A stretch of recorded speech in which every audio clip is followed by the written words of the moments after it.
Does this go well with that top? Or what about this shirt? And what if it becomes a bit chilly in the afternoon? I mean, it is fall season already. Or maybe this dress will live a good... Oh, yeah. Okay, you got me. Occasionally I play dress up with my dolls, so what? And yeah, I'm doing this bit where I'm unaware that the camera is already rolling and that I'm surprised by an imaginary audience. But do you want to know what the real embarrassing part of all of this is? That a doll like this is most likely to wear more expensive clothes than you are. I mean, those shoes alone cost more than I personally spent on fashion in an entire year. And you know what the worst part about this is? In all the pictures I take, you don't even see them. So if you like the style of real fabric on your figures, but don't want to go down this entire rabbit hole of becoming a fashionista, hairdresser, makeup artist who is also considering building a miniature dresser just for her socks and underwear, it might be wise to start with something that seems a bit more approachable.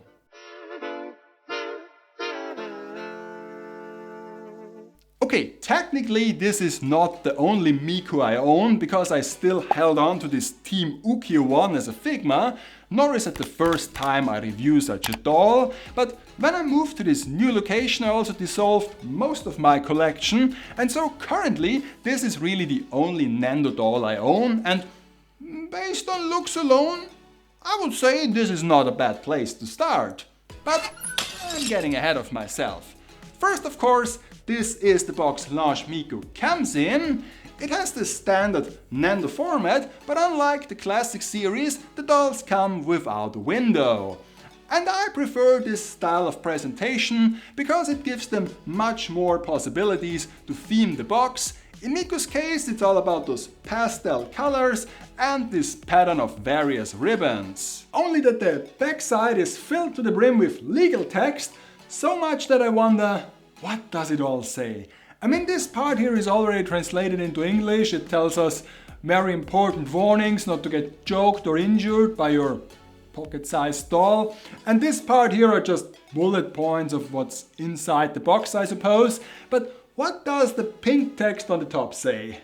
Well, luckily we are now in the age of instant translation, so let me just hover over this with my Google lens, and yeah, it just tells us what a Nendo doll is and that it can be combined with other Nendo parts.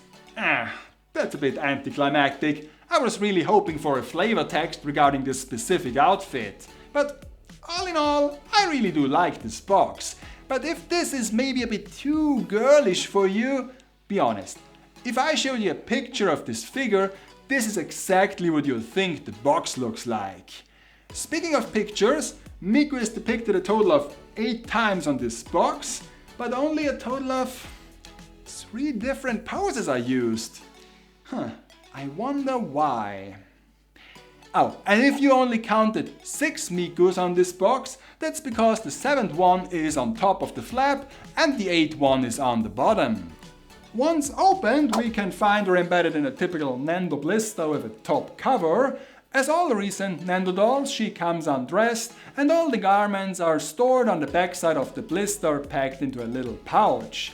But since this release also comes with a pair of white slippers, glasses and a sleep mask, the arrangement of this blister isn't as far off as what a normal Nendo box contains these days. So the first task when unboxing a new Nendo doll is to probably dress her. Miku is wearing a pair of white bloomers underneath and those loosely fitting socks. The main piece is this double layered dress in white, pink and mint colors, and then you can decide if in addition to that you also want her to wear this knitted vest in a teal color. Both of those pieces feature solid plastic applications as accessories, and both of them have a very tight fit, especially around her arms and shoulders. In fact, originally I tried to dress her up like, you know, a normal human would do it without taking apart her body, but when this didn't work out, I remembered that Nendo doll clothes can split in half on the back by using this Velcro strap. I guess this shows you how little interaction I have with this line of figures. I mean, when I filmed my last Nendo review, they still came with this second support crane that had the clamps on it.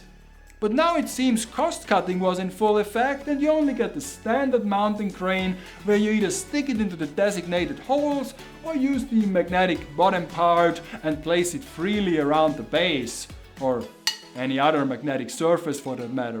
As all Nendo dolls, Miku also comes with magnets in her feet and on her slippers, and normally this works fine to display them, but in her case the head with those massive twin tails is simply too heavy for the leg joints, and without the support crane she will simply collapse under her own weight like a marionette when the puppeteer lets loose. Her stability is also not improved by those white slippers that do look cute but could have been a tighter fit. Sometimes it's even hard to keep them in place while posing the figure. But then again, excessive posing and this Miku aren't really friends in the first place, because 2 layers of tight sleeves really hinder her movement quite a bit, and you also don't know in which direction the joint is currently facing, so you twist and pull on the arm and hope for the best not to break her. I guess if you want to take pictures that require more extreme posing, you can intentionally loosen the joints of her elbows or shoulders. Her legs, on the other hand, have good freedom of movement, so that she can sit with her legs to the side as pictured on the box, with her legs in front like a classic doll, or even on the edge of a shelf or chair. In terms of accessories, you also get this sleep mask and those adorable glasses. The sleep mask must be placed on her forehead by using sticky tape that is included with the figure, or you just use a small amount of adhesive pad like I did in this review. Because Good Smile only provides you with 1 strip, and you might also want to place the mask directly on her face sometimes, and in that case a mushy pad that can be removed without residue is better suited as some double-sided tape. The glasses, on the other hand, are designed in a way so that they can clip into the doll's hair part. This works fine in terms of sturdiness, but also might limit the use of those specs to only Sleepy Miku. So we might never know what Levi will look like with dark red grandma glasses. Unless...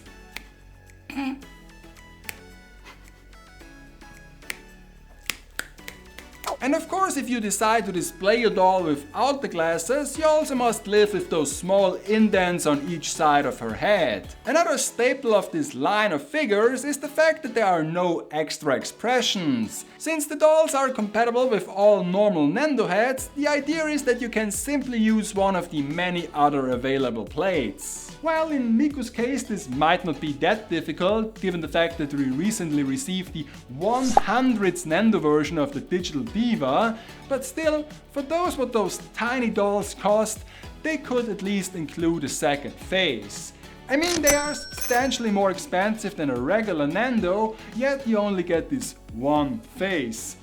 And this inner part of a Nendo head with a slightly taller neck joint, don't know what exactly this is used for. Maybe it's just to provide a bit more freedom of movement in certain poses, or it's just an adapter piece for certain Nendo parts or outfits. Because if you use the part on her, she just gets a longer neck, and this is not really a flattering look. Quality wise, I can only judge the head parts, and they feel substantial and have a good paint job. As for the body, it is your standard joint and Nendo doll frame, but there is one little Easter egg on her left shoulder that did include Miku's 01 tattoo.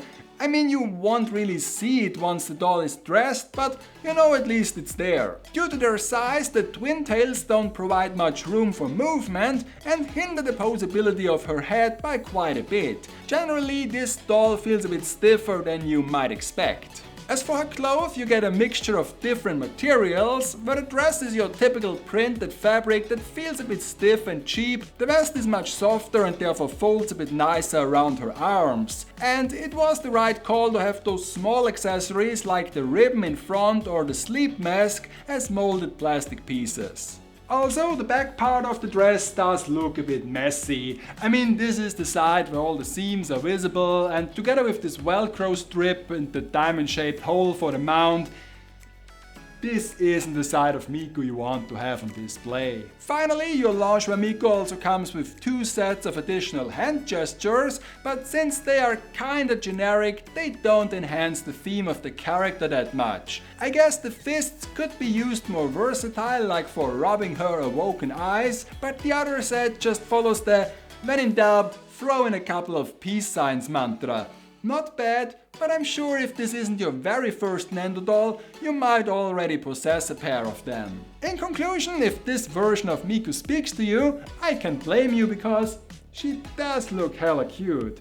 But keep in mind that she might not be as versatile as you might think.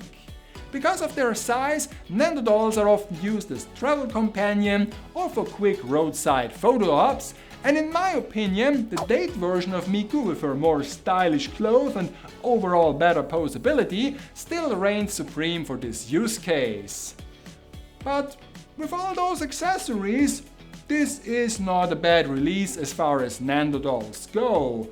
Perhaps a cozy nook in your collection or one of those DIY dollhouses might be the perfect place for her to shine. So by now you might figured out that I'm not the biggest advocate when it comes to this Nendoroid spin-off.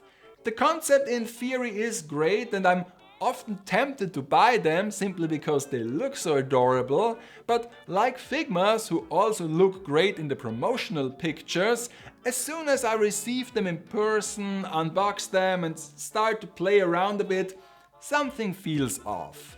Most of the time the outfit does not look as great as in the promos, and when there is a classic Nendo of said character available, I don't really feel the urge to buy the doll instead.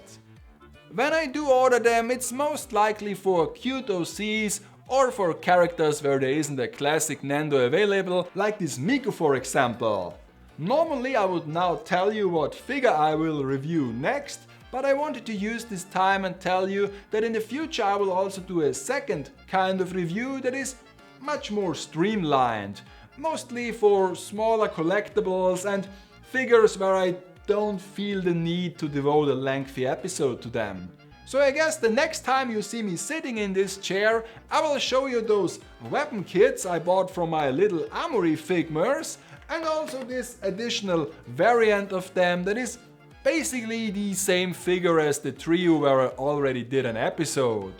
Only this time she wears a real fabric skirt.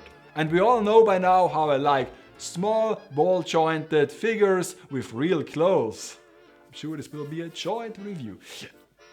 Until then, take care out there and keep having fun collecting.